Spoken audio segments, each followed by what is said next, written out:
Did you know That cell phone, the one in your pocket, emits radio frequency radiation, as long as your phone's turned on, even if you're not talking or texting. The American Academy of Pediatrics, in over a dozen countries, recommends reducing children's exposure to wireless radiation. when using a cell phone, I always keep it away from my body. I use speakerphone or a headset like this.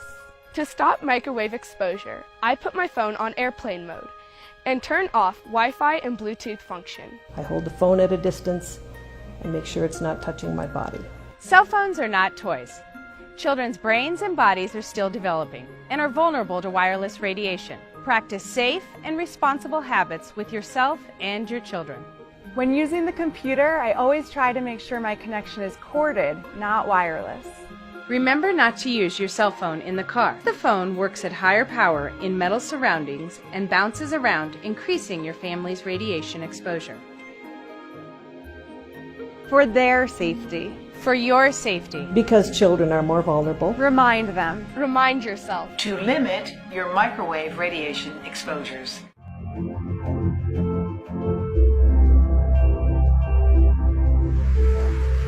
Probably the most important thing I did, I was involved as a young scientist in the committee that actually reviewed the data and recommended that there be no smoking on airplanes. You may be shocked to hear that it was even a question for science at the time, but it was. And when I look at what we know now about mobile phone radiation, I see some very interesting similarities. A growing number of prominent doctors and scientists are raising warning flags over radiation this morning, and your kids could be facing a greater risk of exposure. I think the most important study is a study by the National Toxicology Program in a classic large carcinogenicity test, one of the largest ever performed, and for that matter, one of the most expensive.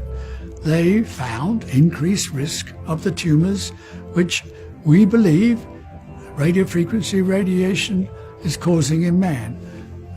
Particular tumors called schwannomas. In the rats, they were in the heart. In humans, they're often in the nerve, the ear nerve, the vestibular nerve. Cell phone providers say they follow all safety guidelines put into place by the FCC. The current FCC safety standard was developed nearly 20 years ago. The manufacturers actually tell people in the instruction manual, which I've never read, not to put the cell phone against your ear. It does say exactly that. There's the BlackBerry, for example, warns to keep your phone at least 0.98 inches away from the body when transmitting. With an iPhone, for example, it's 5/8 of an inch. At this point, the evidence has become sufficiently strong that cell phone radiation is a human carcinogen. A major development from California's Department of Public Health. High use of cell phones may be linked to certain types of cancer and other health effects, including brain cancer and tumors, lower sperm counts, headaches, and effects on learning, memory, hearing, behavior, and sleep. If it was a real problem, I would know. If it was a real problem, the government would check us. How come I'm not hearing about this? They're all things I've heard when I give seminars. You know, I get up there and they say, oh yeah, if this was really a problem, they would have told us. I am they. I am a, legitimate scientist, and I am telling you.